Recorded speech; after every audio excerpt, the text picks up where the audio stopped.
Marvel Comics launches the next team of mutants in the From the Ashes era when Ms. Marvel returns to Empire State University. She makes some unusual friends along the way and crosses paths with a hate group, but it might not be what you think. Let's talk about it in our review of NYX #1 from Marvel Comics. Or maybe it's NYX, I'm not sure. See you in 3.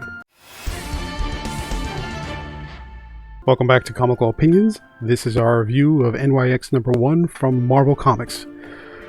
Oh boy, this comic. Boring, predictable, mediocre, and regularly nonsensical. If you're wondering, no, I'm not describing the next Zack Snyder film. We're talking about NYX #1 from Jackson Lansing and Colin Kelly. Admittedly, Marvel met my expectations with this release from the Ashes era, so make of that what you will. It's a stinker. Lansing and Kelly's tale begins with Kamala Khan, aka Ms. Marvel, embiggening her way across the George Washington Bridge from Jersey City, where she lives, to New York City in full view of thousands of people. Hold that thought. Just keep that picture in your mind. She wears her traditional Ms. Marvel outfit, not the X-Men upgraded version she received during the fall of Krakoa, and a winter coat that appears to change size on every single panel. After the Krakoan era, mutants are outlaws, according to this comic, and Kamala just wants to get back to normal college life by enrolling in a class about Krakoan history taught by a mutant by the name of Prodigy. Boy, we're only a couple pages in and already I want to take this comic and toss it across the room. There are so many inconsistencies and logical flaws, it just, half of it doesn't make sense. And you're only a couple pages in. Why are the mutants considered outlaws, and yet they still operate and work in full view of the public, including, for example, Prodigy, who's teaching a class of Krakoan history at a college? Why is Kamala concerned about maintaining her secret identity when she's running around doing hero things wearing her domino mask that wouldn't fool a toddler? Why does Kamala's winter coat keep changing size to match her embiggening? It's a regular coat. It's not some kind of strange molecular version of a coat. And why is she wearing the same winter coat and scarf when she gets to school as a civilian if she doesn't want to be recognized? Is it bad art? Is it mostly bad art? Some of it's probably bad art, or is it a bad script? It's probably a bit of both. I don't know, and honestly, I don't care. Near the ESU campus, Kamala runs into, literally, Sophie Cuckoo, and the two become pretty fast friends. They both know each other by reputation, but this is their first direct contact. Sophie decides she and Kamala should stick together for class, and Kamala marvels, no pun intended, at Sophie's forthrightness when she heckles her professor, Prodigy, during his Krakoan history class opening remarks. Prodigy's speech paints a grossly rosy picture of Krakoan life and the mutants' share of responsibility in Krakoa's downfall. Sophie has no qualms about loudly correcting the record, which kind of puts her high on the respect scale for Kamala. After class, Sophie convinces Kamala to go to a club to let off some steam and socialize. The bar club they go to is called Turnkey, and Sophie orders a drink from their mutant bartender, a gentleman by the name of Anole or Anole. He's a mutant from Krakoa. Soon, Anole is accosted by two members of a conspiracy sort of hate group calling themselves the Truth Seekers. One member harasses Anole with gotcha questions while filming him with his smartphone, trying to get him to, implicate himself in being a bad person, I guess. And the other pulls out a Bowie knife, a very large Bowie knife, to cut off one of Anole's fingers. Sophie and Kamala intervene, but when Kamala accidentally punches the bouncer during this brawl that breaks out, only she and Sophie get thrown out. Hold on a second. I've got to bend from the knees to pick this one up. Okay, here we go. The scene was so heavy-handed. It is so heavy-handed, I'm having trouble getting the words out. I mean, on second thought, it's worse. The scene is so heavy-handed that it comes across as just plain stupid. I hate to use that word, but it's the truth. It's stupid. Let's wind this back a bit and really think about what's happening in the scene.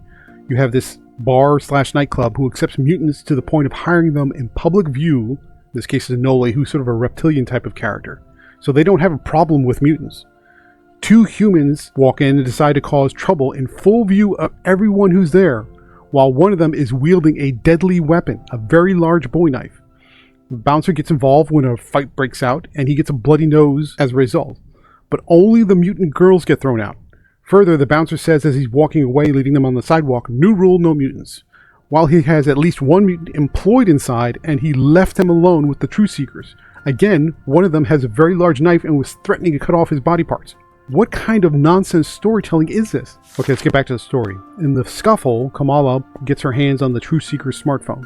She calls Prodigy to ask if he knows how to break into the smartphone because she intends to find out what the group is planning, because now she's suddenly a activist vigilante going after hate groups, I guess.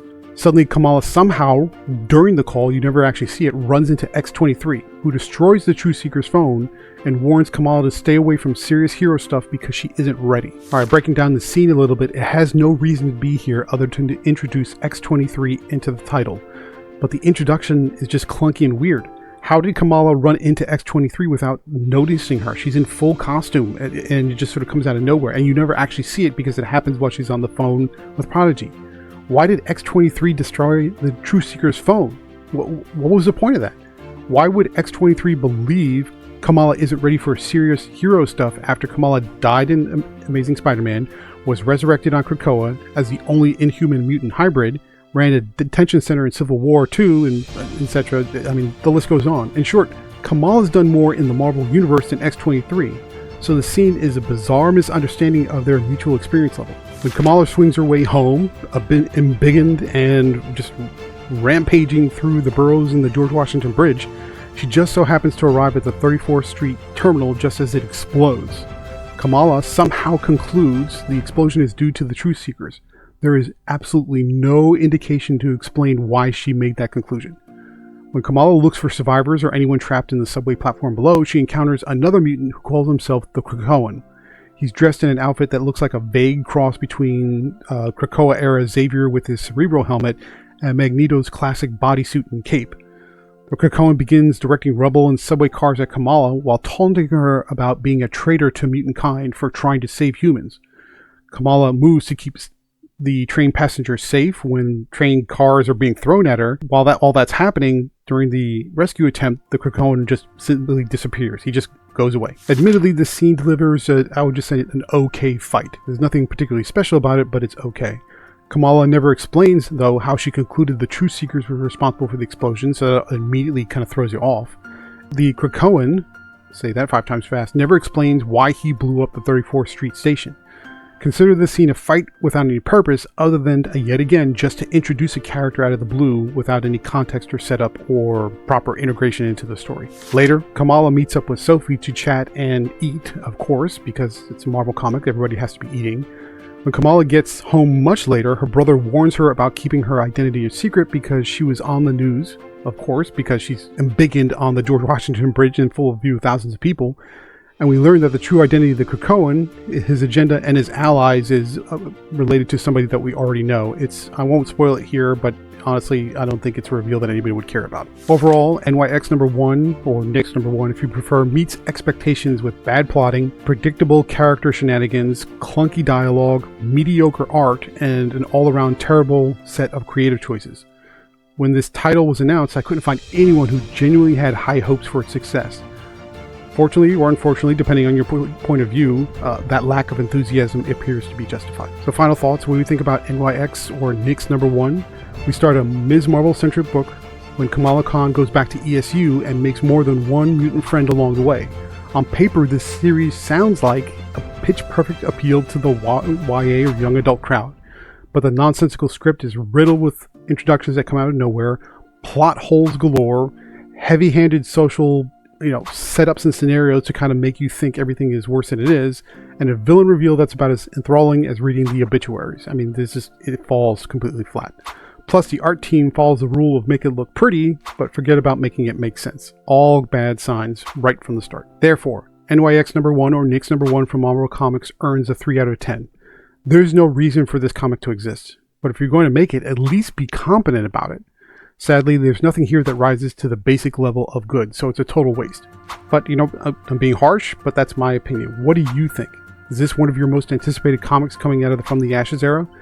Give us a thumbs up if you're an X-Men fan, and leave a comment down below with your hopes for this series.